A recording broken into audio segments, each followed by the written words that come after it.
Well, welcome everybody. We are so excited to have you here today. First off, let's give the studio a round of applause just for doing all this.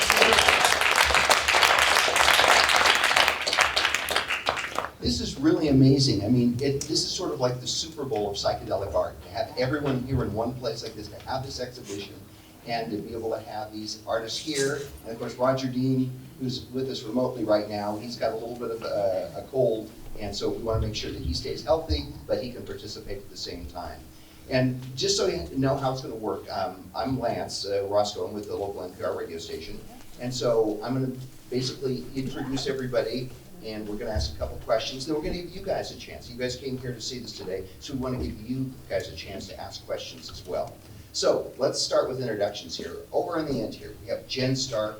She's known for paper, wood, metal, and paint combinations to create cloud-like work, just like it's out of the clouds, often using nature as inspiration.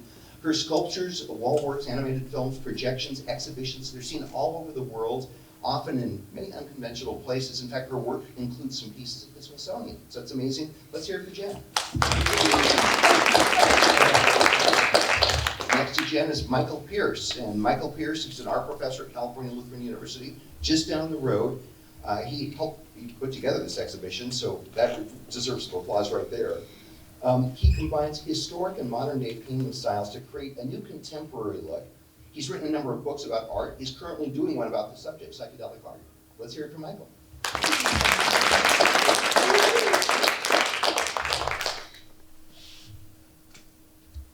Next to Michael, we've got Brian Chambers.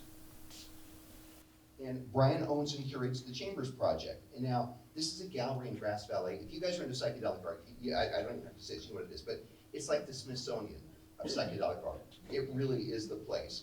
He's curated a number of psychedelic art projects over the decades, and he's a pioneer in the production of NFTs for artists. So let's welcome Brian. And right next to me, Mear-One. He's a painter, he's a street artist, he's a graffiti muralist. It's okay if I say that. His works are often commentaries on society or what's happening in the world of politics. His works have appeared all over the world. He's also designed apparel. He's done album covers for bands like Limp Bizkit, Freestyle Fellowship, and Daddy Cat. Let's hear it from Mear. And last but not least here, we've got Roger Dean. And Roger Dean was told, and he's with us remotely, he was told when he was attending college at Canterbury that his options were architecture or industrial design. Fortunately, somebody suggested that maybe art should be his thing. So in the 1960s, and I love this about you, a little bit of trivia here, he designed what would become the beanbag chair. Oh. Yeah. But he started producing album cover art. His dreamlike work includes iconic covers for Yes, for Asia. However, he describes himself, and correct me if I'm wrong, you describe yourself as a landscape painter. Is that correct? Yeah, I describe myself as many things, given half a chance. Listen, thanks to all of our panelists for being here. So let's start on the end with Jan. I'm going to ask a very simple question here. How do you define psychedelic art? What is psychedelic art to you? Ooh, that's a good question. I mean, for me, psychedelic art, it has to do with like the spiritual world, going inward. I mean, it can, relate to actual psychedelic drugs. But for me, it's like the psychedelic world is, I think, somewhere we go when we die, and it's, related to all that, like spirituality and, yeah. I mean, I've been making psychedelic art, since I was probably like in high school, and I didn't really know what I was making. And then I got introduced to that world, and I'm like, oh, this is actually what I'm creating. So it's pretty interesting. Michael. Well, I think that psychedelic art is undefinable, like so many art movements are. You can't really define what mannerism is, or Baroque art, or anything. It's very difficult to put a bracket around psychedelic art, but I think that psychedelic art is always related in some way to the psychedelic experience, and there are aesthetic values to it which are significant. there was a psychiatrist in the 1920s who wrote a book about the aesthetics of psychedelics called Kluger, K-L-U-G-E-R.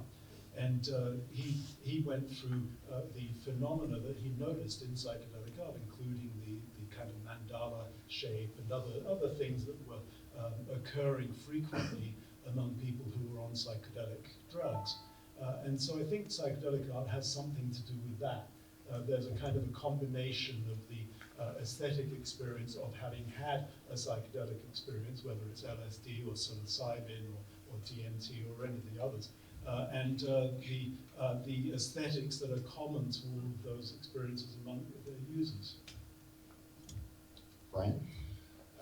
I think it's very hard to define, but for me, and I think it's different for everyone, it's kind of art that owes something to the psychedelic experience, or I certainly think everything in this room could certainly be enhanced with psychedelics. Mear, what do you think? Yeah, no, to me, psychedelic art, well, for me personally, it's like it's a transformative kind of art that exposes reality beyond what we're taught, the normalities, to see art that describes just the general breakdown of a illusion into kind of what would you call it? This, the exposing of a secret reality in a sense, and kind of like seeing yourself in that process and breaking yourself down to, breaking down. Yeah, I guess it's just kind of a deconstructive, reconstructive art form that tears apart your reality and rebuilds it with a new one. Great definition. Roger, we're asking everybody about their definition of psychedelic art. Well, there's a lot of things have been said, which I agree with, that it must have some relationship with psychedelics. But if I could tell you two things about my own experience in this. In 1975, I'd sold an enormous number of posters and cards. Millions, I don't know how many millions. But that year, 1975, I published my book. And we were operating out of a spare room in my house. And we had no feedback from the posters. They'd been selling for about 5 years by that time, and we probably passed 50 million. When the book came out and we were working from my back bedroom, I put in my address, because the publishing company had to have an address. And suddenly, people could write. And we started getting mountains of mail, literally sometimes 2 sacks a day, which was ridiculous. Simply couldn't deal with it. But to the degree that I read it, a very high proportion of those people writing in were telling me about the wonderful experiences they'd had tripping while looking at the pictures. So my first conclusion was, is it psychedelic art if it aids the experience for people taking the drugs, as opposed to me taking them? I did at one point decide I ought to know and try it for myself. I have to say, it was the most extraordinary experience I ever had. It was amazing and wonderful, but it didn't directly contribute to my art. Excuse me, I have to pause occasionally for that. I think it's very hard to distinguish art into categories that are really hard-edged.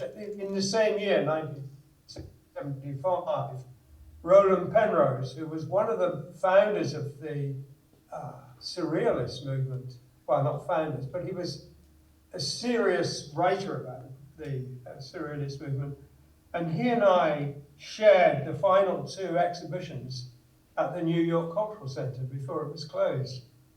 And I spent 2 weeks talking to him, and he said my work was unquestionably surrealist. Now, I never thought of it that way. I never really set out to be surrealist or psychedelic. I just did what I did. I would say I'll go along with it's really hard to pin down. If somebody is taking psychedelic drugs, I did have friends who told me they'd been on hundreds of trips. One friend told me he took 400 trips, but he never did a thing visually. So it's hard to relate it inextricably from the drugs, but it clearly is related. Well, thank you, Roger. Okay, so some of our panelists have opened an interesting door here, which is what role do psychedelics, as in substances, have in the creation of your art and also in the interpretation of people viewing your art? Because obviously, somebody who is not imbibing or using something is going to look at the art perhaps a lot differently than somebody who is. And so maybe talk about that. And is that a factor as you're creating your art? Sure, I'll go first. I mean, I started creating this kind of art when I was young, and I hadn't dabbled in psychedelics before, and I was making it for years, and I'm like, I took, acid for the first time or other psychedelics. I'm like, oh wow, this is the world that I'm like channeling through me, like a universe download, and it's really beautiful. But yeah, for me, I don't really like to take psychedelics while I make my art. I like to do that and kind of just get inspired and let all this stuff come through me, and then, after come back to my studio and let the inspiration come out that way. But yeah. It's an interesting question, isn't it? I'm not quite sure. I think my own psychedelic experience has certainly influenced the way I made art. Throughout my life, it's never gone away. It's never changed, and I think it's influenced the way I write too, because I'm perfectly willing not to write in a linear fashion, and to let things be chaotic and a terrible mess, and then pull some sensibility out of it. So it's not straightforward. I think Roger made an interesting point when he was saying that he's not necessarily psychedelic, but he's psychedelic adjacent, I guess. I remember very well when I was 15, sitting with a copy of Relaya in front of me with the paraphernalia of smoking marijuana on it, and rolling joints over Roger Dean's paintings. And this experience never ever left me. This kind of this connection between the visionary state of mind and the aesthetic has always been present for me. Brian? Well, I'm not a traditional artist per se. I suppose my art is my curation and collecting. And I think for me, the psychedelic experience is all about breaking down the doors and just figuring out how to push it harder and do things in a non-traditional, non-linear way, and try to get outside the box and just to do some new things that are, exciting for me, and I hope everybody else. Yeah, I think. Well, let me ask you, because you come at this at a different angle than the other folks on the panel here. You see more of the end users. You see more of the people who are there to enjoy the art probably than the artists do. Just a larger crowd of people. And so, what kind of reactions you get from them? And sometimes they talk about, it's like, I want to be a little stoned, when I look at this. We definitely find people that they like to get high and come to our place. I think it certainly seems to enhance the experience for a lot of the people that stroll through my shop. Yeah. I was just listening to everyone. What was the question again? I forgot. We were just talking about what role, if any, do psychedelics have as you're creating your art? Right. And also, is it a factor, are you trying to interpret how people will view it, whether they're high or not, or whether they're using it? Well, I don't even know if I really put that much thought to it. Psychedelics is such a profound experience that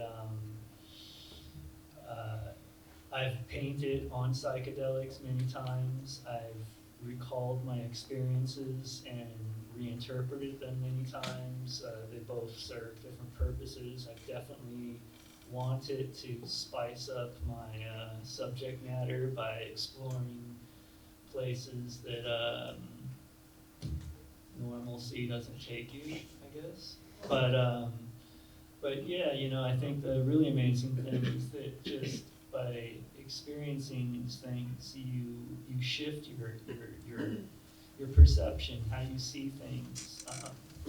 You're brought up by your parents a certain way, or school or education, and this comes along and completely adds in like I don't know, an encyclopedia level education, like immediately to you in a sense. Not for everything, but just a great weight in a sense just comes cascading down. And so to me, it's really the most interesting part is just the generalized transformation from someone who never experienced psychedelic drugs to someone who suddenly has, and how that affects the change in their art. What type of changes come through? Like, what is the difference? And for me, it was, pretty profound. I found myself wanting to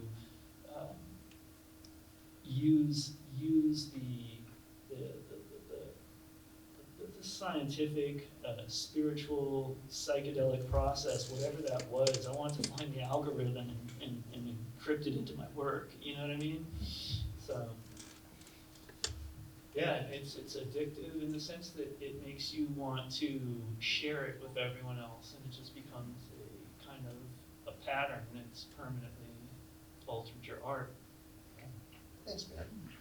Roger, you kind of started this as we were talking about just the use of substances, and maybe you could kind of follow up with that. Not really. I don't really feel that it played a role in the creative process for me. And as I look over the centuries of art, that's it, go back centuries, like 14th, 15th century, and you hit, my God, what was he on? What were they on? Well, they may have been taking precursors to psychedelic drugs. That's more than, but in the end, for me, process really is one of fighting off the absolute deadening effect of the modern art movement. Whether the whole of the modern art movement, from architecture to art, the minimum Uh-oh, you're freezing up there. appalling. And looking at the way Brian is pushing, Brian and Michael are pushing psychedelic art as a real form of art, the fact they even have to is ridiculous, because it's clearly spectacular, whether it's drug related or not. Some of the products of that are just breathtaking. And really what interests me and drives me is things like that. Something that's totally mind-blowing and breathtaking. My first experience of Californian psychedelic art was Rick Griffin, and when I saw his work, it didn't occur to me that he was taking psychedelics, but it did occur to me that he had an unbelievable imagination. And then Mouse and Kelly. Well, Mouse and Kelly very clearly were riffing off the Art Nouveau movement. They were running it in all kinds of spectacular colors, but nevertheless, there was a huge part of what they were doing was those flowing forms of art.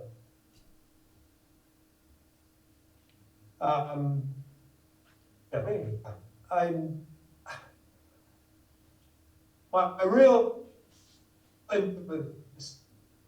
so that I do it. Okay, and Roger, I think you kind of froze up there at the end. So, but thank you very much. Have I just switched off? Oh, yeah, we froze up at the very end there. Want to give it another shot at the very end? Sorry, everything's on silent my end. Is it switched off? Oh, no, Can you hear me? We can hear you now. We can hear you now. We just lost you there for a second. Okay, sorry about that. Yeah. Did you hear me finish or? No, we didn't hear you finish. I was going to say, if you want to finish one more time. Okay. Well, basically what I'm saying is that for me, psychedelic art has been a huge inspiration. I love it. It hasn't made me want to do things differently, per se. The work I've seen, if my work fits into that category, I'm pleased, I'm happy. It does, so I'm with them on that. Okay, and I think we're going to drop there. Rose, Yeah. Yeah, I think we're going to stop at that point there, Roger, because we kind of lost you at the end. But I think we got through most of that there, so thank you. So Recording stopped. Okay. yeah, 1 second. okay, yeah, we're going to try. The recording is stopped. I think it's lagging because of the recording transcription. Okay, Recording in progress. okay, we'll come back to you in a sec, Roger. So let's talk about psychedelic art. and where I'm it's- just here, I'm just watching. Okay, let's talk about where psychedelic art fits in the art world, because we think of Impressionist art, we think of Monet and Manet as traditional old school art, but when they first started, they were rebels. The French government, which kind of regulated art at the time, didn't want any part of it. Those artists had to stage their own shows. I think the first 8 shows they did were ones they did themselves. They were all losing money. But they went out and did it themselves because it wasn't accepted. It wasn't considered acceptable. So my question for you as artists is, what is happening with this? I mean, because, again, the Impressionists back at the time, it was sort of like they were punk rock to rock and roll. And so when this first started, there was a lack of acceptance, I think, in the art community about what's going on. Is there more acceptance now? Because Roger kind of alluded to that fact that we shouldn't have to fight for its place in the art world, but it seems like it's still an issue. And Jen? Yeah. I mean, I think it's gaining more acceptance and recognition for sure. Like, I think it was kind of taboo to even talk about it like 10 plus years ago, and now, we're on stage saying we took acid, so that's pretty cool. Yeah, I love it. I'm embracing it. I love that people consider my art part of this world. I'm like, it's such an honor. It's like, for me, it's even more elevated and meaningful than the traditional art world, because there's like a spirituality in it and a community, and yeah, it's really, really amazing. We're caught in a tricky spot. We're caught by the institutional art of the United States government, which promoted the museums of modern art. And if you've read my book about it, and you haven't read my book about it, you should. It's called Kitsch Propaganda in the American Avant-Garde. And I discovered that the word kitsch still has great weight. And that's one of the problems that we have as psychedelic artists and as psychedelic curators and psychedelic writers. We're still in the land of kitsch. And that kitsch and avant-garde opposition, which you would have thought was decrepit and dysfunctional by now, still has weight in the halls of the institutional art galleries and museums and the halls of government even. That's a terrible weight for us to shake. We also have the problem that we're in the realms of anti-art. If you're a conservative painter, if you're looking at the history of art, we don't fit into that either. We can't fit into that. You can't fit into Alberti's world if you're a psychedelic artist, because we're concerned with filling space and lots of imagery and very little empty space on a canvas. If you look around this room here, there's hardly any empty space in any of the paintings. And that's part of the psychedelic experience. Because psychedelic art is always about becoming. It's almost never about something that has become and is just being. It's about becoming something else. The psychedelic experience is about becoming something else, endless transformation. Avant-gardist art doesn't do that. Avant-gardist art wants to be something, and realist representational art wants to be something too. So we're caught in that space between those two worlds, I think, and that's one of the problems we have. But I don't think we need to go knocking too hard at the doors of the museums of modern art and the doors of the academy and the doors of the universities, because they don't care about us. We need to build our own things and build our own museums and accept the fact that our world is not that world. We're in our own thing, and doing this kind of thing is history. We're making history as we go along. Doing these kinds of events matters. We need to do more of this kind of thing. And Brian, you kind of have your own museum, so you talk about this. Yeah, you know, I've definitely noticed in the last handful of years, certainly in the last decade, a shift in the way the fine art world views psychedelic art. I do think as psychedelics, as medicines are destigmatized and more socially and medically applied across the planet, there too is a shift with the lens from which everyone is looking and viewing psychedelic art. I do think it is unquestionable that it is gaining serious traction in the fine art world.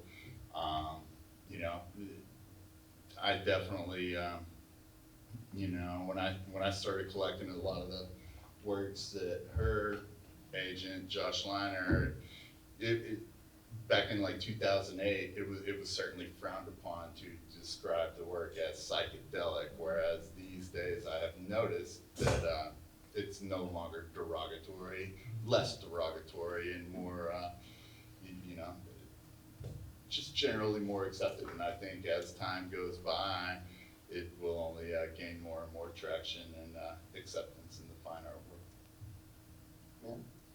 Yeah, well, you know, psychedelics is kind of an anti-bullshit drug. It, once you've taken it and you see that our world is full of lies, or that institutions are just promoting propaganda and it's meaningless jargon to keep you in the rat race, or, you know, any of these kind of experiences, it becomes obvious that psychedelics produces a kind of art that teaches you more about yourself and about the real world you live in than the supposed blue chip real art does. And that's where the institutions have backed all their money. And so you start to see even a bigger picture of like what psychedelics does is it wakes you up to a very nefarious environmental world that is kind of set up to prevent you from having that experience in the first place.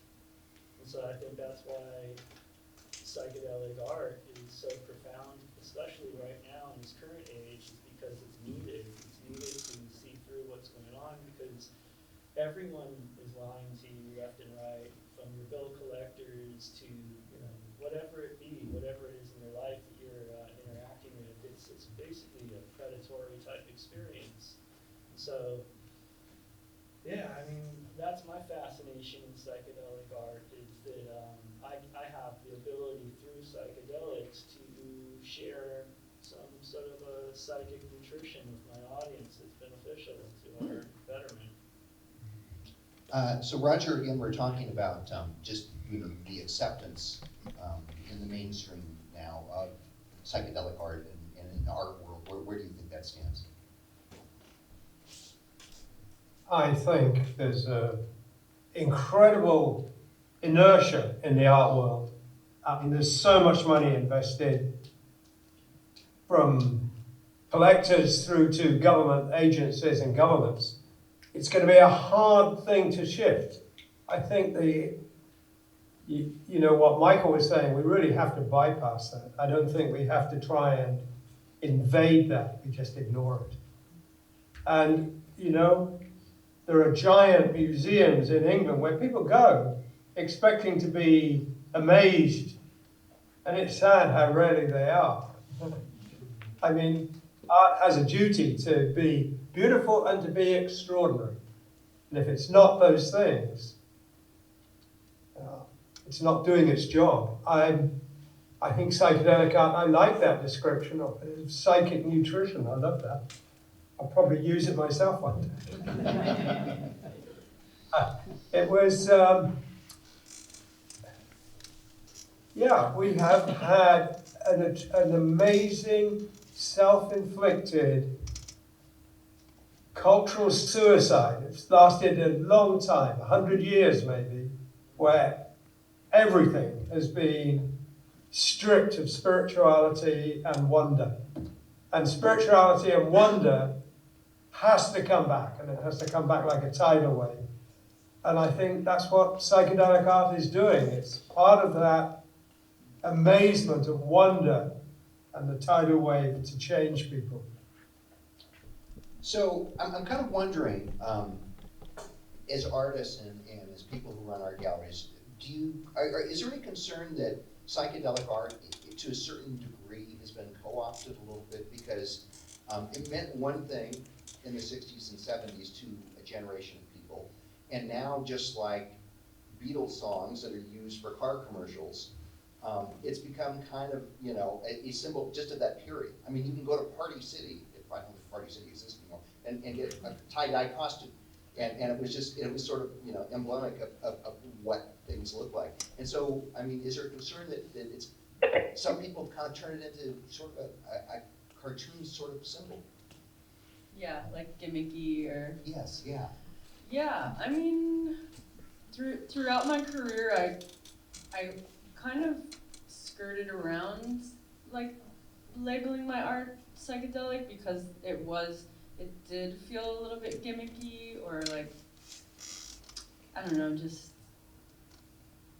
I don't, like, but now psychedelic art to me is like, it's more accepted, it's more spiritual, like, so I don't know, I embrace it. I think it's changing a lot, so I don't know if that answered the question, but. I think looking at it from an art historical point of view, what you see in this room is nothing like the psychedelic art of the 1960s. There has been a profound evolution and change in what's been done, and it hasn't been noticed by art historians because art historians have been afraid of the taboo. But now looking at it from an art historical point of view, you can clearly see that there's a deep evolutionary process going on. The paintings by the Further Collective, for example, by Oliver Vernon, certainly start in the realms of flat Clement Greenberg abstraction, right? But he's added color and movement and three-dimensionality to that flat abstraction, and it becomes this very different kind of a thing. And I don't think Clement Greenberg would be very happy about it, but we are. Frank? Yeah, no, I don't think there's ever been a more exciting time in psychedelic art history, personally. And I think, as you see it being bitten off into many different gimmicky ways, I take it as a form of flattery. Here. What was the question again? We were just talking about the way psychedelic art. Oh, the It's been, terminology. yeah, it's been kind of caricatured sometimes in advertising and things like that. Well, we kind of live in a world where we're constantly told what things are, and we know what things are, and so this is something that we kind of own because we do this, and we need to take our language back. Part of the problem is right now is a lot of our language, people lost the meaning to what words even mean, and so that's the nature of the institution, is to make people feel like the word psychedelic art is put into a box and it's real easy to understand and digest and it looks this specific way and blah blah blah, and you come to a show like this and discover it completely isn't that it's something completely else, and I just think that that's up to us as thinking intelligent artists to redefine and take back our language and kind of own it in a sense. Thanks, Mayor. Roger, I'm going to ask you the same question, but I'm going to give you a little twist on it because over the years, because of the album art that you've done, did you have pressures to do something, quote unquote, that maybe the labels or the bands thought would be a little more commercial, rather than being able to have the purity of just, this is what I think it should be, and that's it? pretty much I've been allowed to do what I want. It probably turned out to be a very commercial decision on the powers that be. Yeah. Wow, okay. Let me just make a comment though. The revisiting of things that were beautiful is always legitimate in a way. I mean, Mouse and Kelly went to Art Nouveau because it was beautiful. They didn't go to the Bauhaus. Yeah. I think the Bauhaus badly needed a few gallons of LSD, but unfortunately not getting. Okay, so what we want to do is I want you guys to think about your questions for a second, because we're going to do that. I'm going to ask one more question, and I'm going to just ask all of you, just what are you working on now? And it's interesting to me because, you know, with so many mediums are involved, you know, using video and working with, graffiti and just a combination of things. But talk about whatever you're working on. Yeah, cool. So my work, it kind of started as paintings and sculptures, very traditional. I was showing my work in art galleries and, had a big, long career with that early on, and then kind of started doing a little more interactive artwork like projection mapping and immersive experiences, and that's where my passion is going to now because, it's fun to go to a gallery and get inspired and see art, but I love when the visitors can like interact with it and be part of the art and actually play with it and like make music and make art. So that's like my big passion nowadays. And then a very awesome upcoming thing I'm doing is I'm gonna have my work in Times Square in December. If anybody's there, it's every single night at midnight. My work is gonna play for 3 minutes and it's like 90 screen takeover. So it's a really cool program called Midnight Moments. And it's like a nonprofit. They choose one artist every month. So that'll be cool if you're in New York in December. Nice. That's hard to follow, isn't it? So next thing for me, I'm working away in the studio doing small pieces of psychedelic art and trying to figure out how to make things softer. I've been a representational painter for a long time, and I'm really intrigued by going back to the hard abstract edges that I used to make in the 1990s and revisiting those kinds of forms and finding softness about them. In the literary sphere, I'm writing a history of psychedelic art, which I'm thoroughly enjoying putting together. It's astonishing, this history. It's an amazing history, wonderful history. So make sure you buy that one too, right? And I'm also working on another book, which is the history of opium aesthetics in the 19th century. And that's been very, very interesting indeed, how the aesthetics of opium taking influenced art making in 19th century art, particularly in Britain. Brian, I know you put together a number of projects around this subject over the decades, and are you working on anything like that now? Yeah. For the last couple of years, I've been working on a 60-year retrospective for the Grateful Dead, and I'm opening that here in 2 weeks. Thursday, December 4th is the true 60-year anniversary from when the Warlocks changed their name to the Grateful Dead. So that's the big one that I've been working on. I'm also very excited to be working on a documentary film for my favorite artist, Rick Griffin. And beyond that, I'm doing a Zoltron. Zoltron's one of my best friends and favorite artists. We're doing a huge retrospective for Zoltron in Halloween next year. And I am definitely working with Roger on some architecture. So that's kind of what my future looks like. A lot going on. So Mir, can you tell us what you're working on, or is it, because I know a lot of the stuff you do is a little guerrilla-like. I mean, what you got going on? Let's see. Right now I've been working on my current body of work, Metaphysical Surrealism, and touring it around the United States.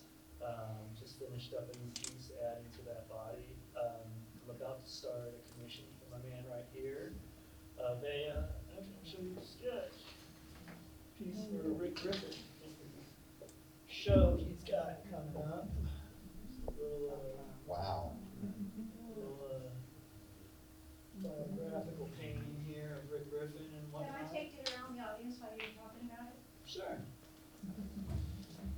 So you guys are getting the real inside track with this. That's I'd amazing. like to say I have a future show coming up on one of the moons of Saturn, but we're not there just yet. Yeah. So yeah, a lot of work right now. I've been touring, but yeah, I'm in the process of working out my next leg of this tour. And he's about to move to Grass Valley. Oh, yeah. Are you really? Yeah. Oh, that's yeah, cool. Yeah. That's great. Oh, okay, that's great. Yeah, you can get up there. Roger, what do you have, what you're working on now? Well, Brian alluded to it a couple of years ago, well, just before COVID, actually. We started talking about the idea of a psychedelic museum. And I did some sketches for one, but it was quite small. It would, oh, I can't really describe the size of it, but it's quite small. And I thought, in view of expansion of ideas, if you like, it needed a bigger venue. So just before I was due to fly out, I finished sketch designs for a much bigger museum, which would have space for exhibitions like paintings and sculpture, space for immersive shows, space for projected immersive shows, and space for three-dimensional immersive shows, for concerts, restaurants, and accommodation. And of course, research and libraries and stuff. So if you like, I can show you that. I can hold it up to the camera. Let's see it. What do you Yeah, let's see it. And while Roger's getting that, again, we're going to have a chance for your questions in just a second, so please be thinking about what you want to ask these things. Very orderly desk. Yeah. Getting a little inside scoop into the workings of Roger Dean's mind. Oh, look at that. Roger, describe it for us.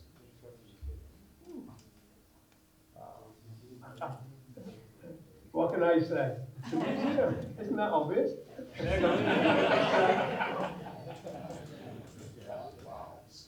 This is restaurants and shops.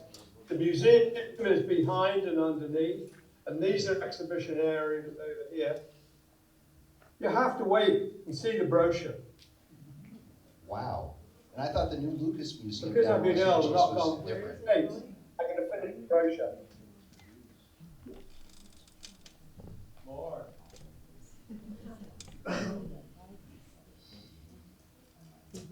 So Roger, anything you want to add there? Oh, yeah. God, what else? I'm painting. Yes, I'm painting. Somebody once said to me recently, God, if that happens, you'll never have time. And I've done it. I love it. But I think I'd love to build this more. Yeah. Well, it's amazing looking. It's amazing looking. We're going to have to find a benefactor on that one, I think. So maybe George Lucas has a little money left over or something from his project down in Los Angeles. Okay, so I'm done with my questions. We've got you guys here. Let's hear from you guys. I'm sure you have some questions here. We're going to walk over with the microphone. Thank you, panelists, and Roger. Wow. So I have a question for Roger. Having spent more hours than I can imagine staring at your album covers while I listen to the music of my golden years in the 70s, the album covers were always perfect for each album. And so I'm curious how much you listened or knew each album's music before maybe doing the art or not. If you could just speak to the process of how you, maybe the order of things. Thank you. Are you looking at me? Yeah. That was for you, Roger. Sorry, I do apologize. I didn't hear any of that. Oh. Could somebody summarize it? Yeah, I'll let you summarize it. Yeah, just quickly, I'm curious, because your album covers were so perfect for the music in every album that I've listened to and own, I'm curious. It's breaking up too much. Okay. Yeah, maybe you could try. The music Yeah, Roger, did you try to align the album covers with the music? Was there a correlation there? Sorry, say it again. Roger, was there a correlation between the album covers and the music? Did you try to match the artwork with the music? No, never. Fortunately, there was a synergy, but I couldn't plan it. I couldn't work on it. It happened. And fortunately, it really seemed to work very, very well. I don't think it would have worked so well if I tried to paint the music. I know artists who say they do, but I'm not one. Did you listen to, I mean, the artists we created music for? I mean, were you fans of Asia and some of the other bands, or was it a project?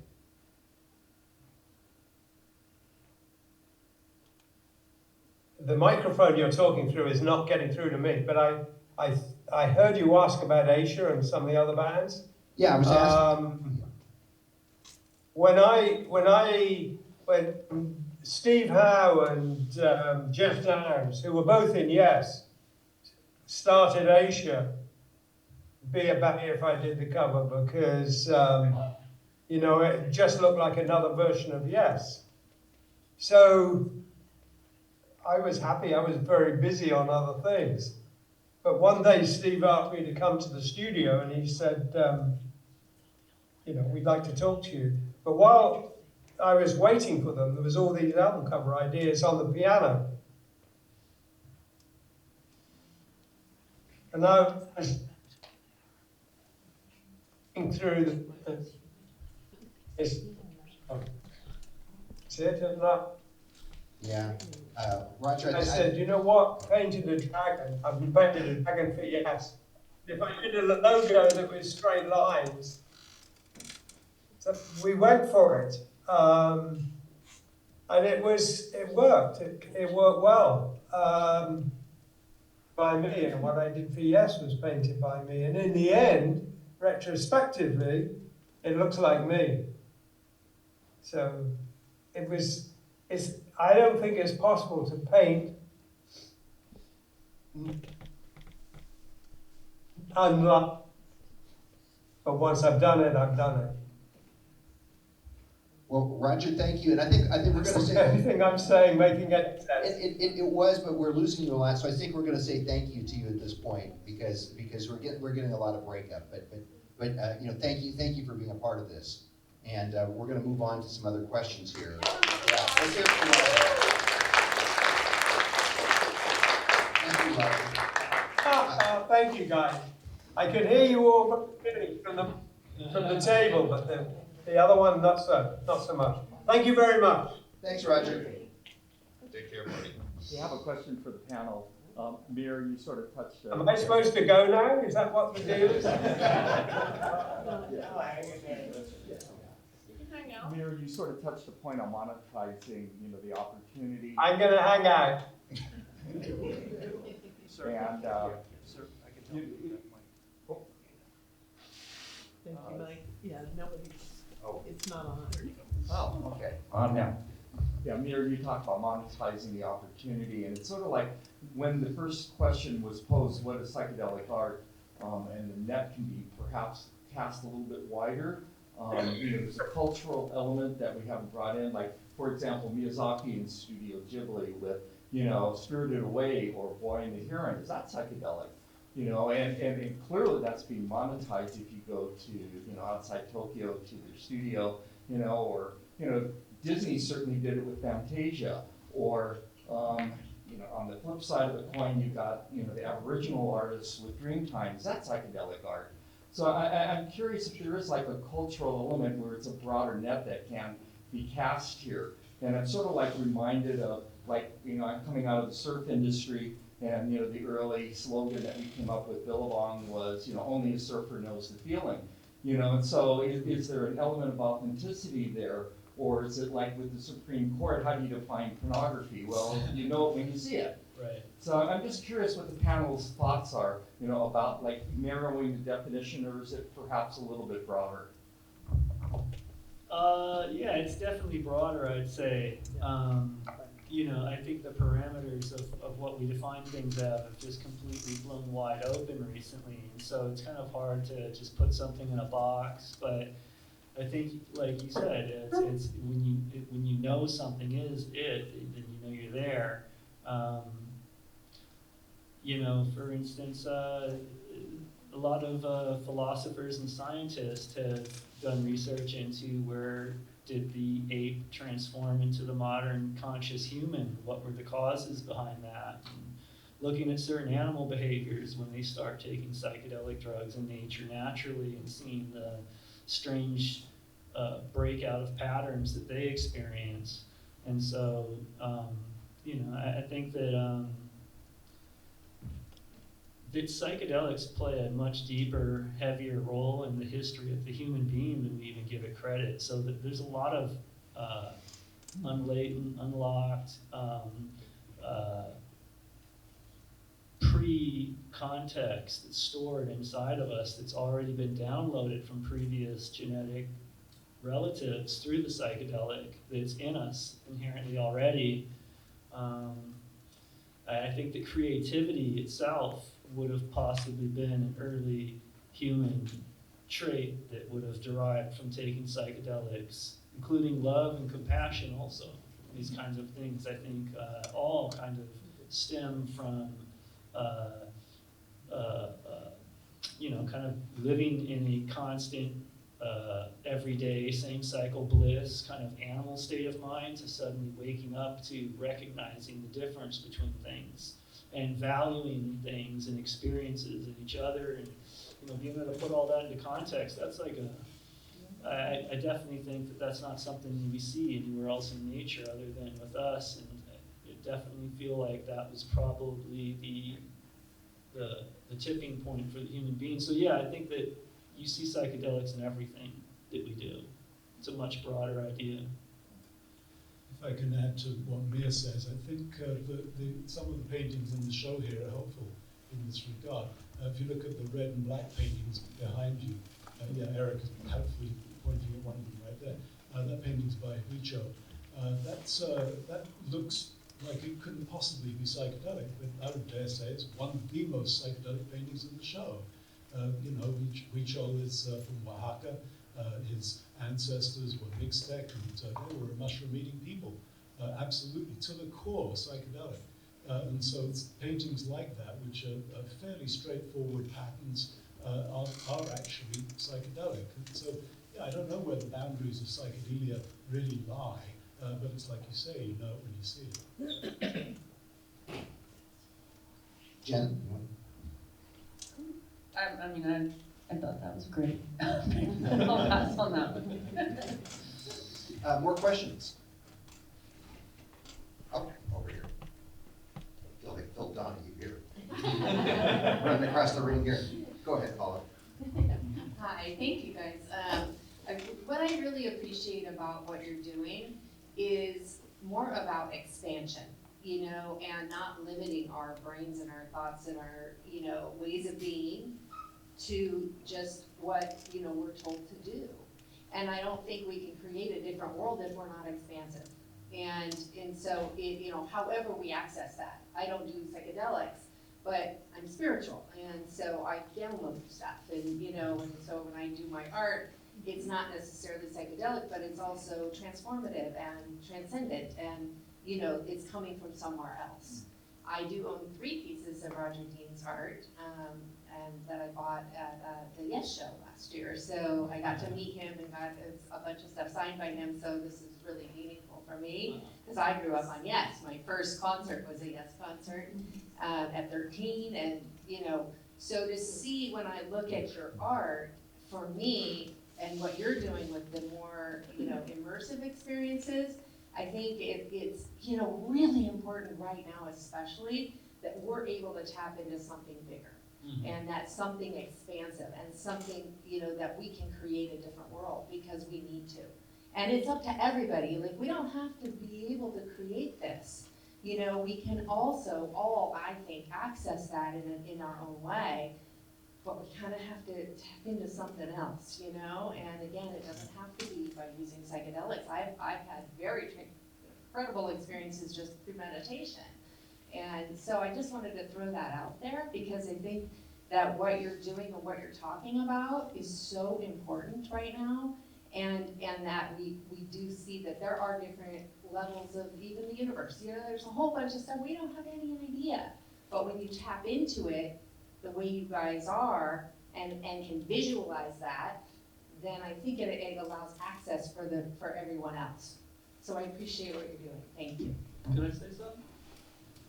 You know, I think, you know, psychedelics alter our state of consciousness, and there's a lot of things that alter our state of consciousness. And so psychedelics aren't just left within the field of drugs.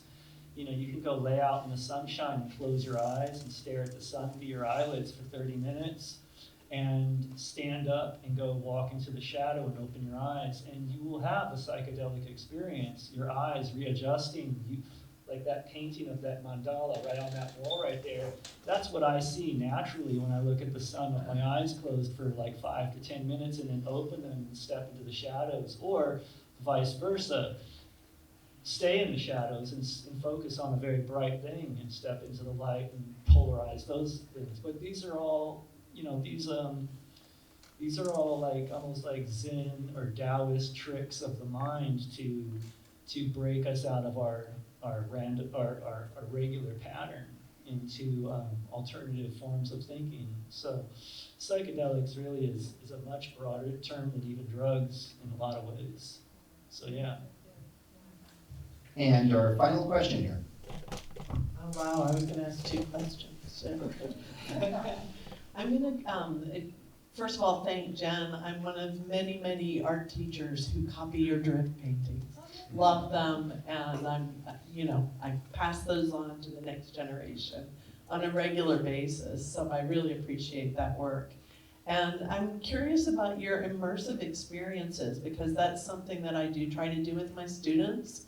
I work with art and drama specialists, and we try to cross over our disciplines to have our students do that kind of thing. I'm really curious about how you go about doing it, maybe speaking to Times Square. Okay, cool. Thank you for teaching my art in your school. That's awesome. I love that. Very cool. Yeah, I mean, the first immersive experience I made was just like a projection on a wall. You walk into the gallery. It was probably like 10 feet squared. And it's tough because the immersive type shows are pretty expensive because there's, you know, a lot of tech involved and, you know, coding and like touch designer. You just have to be like, I have to team up with people that really know their stuff. But yeah, I mean, I just self-funded that project, and from there, just other different things grew from that, and people started like offering me other, you know, projects, like expanding on it.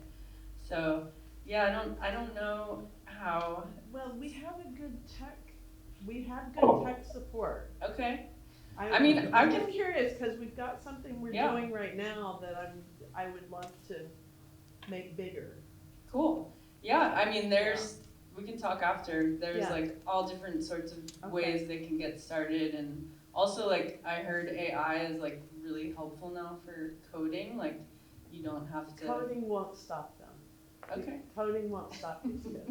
Cool. Yeah. All right, let's talk after. Okay, listen, we want to take a moment. First of all, let's thank Michael for helping to put this whole thing together. So let's do it.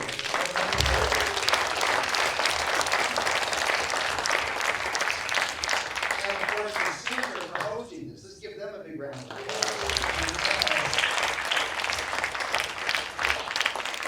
And of course, our panelists. Let's give our panelists a big round of applause. KCLU.